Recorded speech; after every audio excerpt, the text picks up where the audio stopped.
السلام علیکم۔ اچھا دوستو، آج ہم سیکھیں گے کھانا کھانے کی بعد کی دعائیں۔ اچھا، کھانا کھانے کی مصنون دعائیں اردو ترجمے اور عربی میں اور اردو ترجمے کے ساتھ ہم آج انشاءاللہ پیش کریں گے۔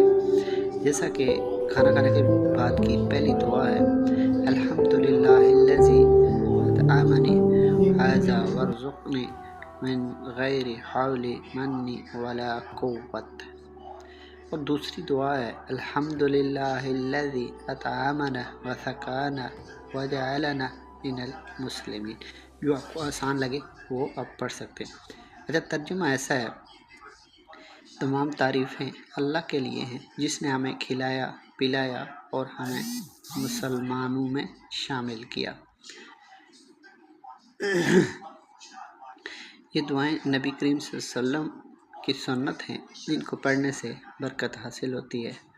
مزید اسلامک ویڈیو اسلامک دعائیں، مصنون دعائیں اگر آپ ڈیلی سننا چاہتے ہیں، ڈیلی سیکھنا چاہتے ہیں تو پلیز چینل کو سبسکرائب کیجئے، ویڈیو کو لائک کیجئے اور چینل کا جو بیل آئیکن ہے اس کو دبائیے تاکہ آپ کو ڈیلی مصنون دعائیں ملتی رہیں۔ جزاک اللہ۔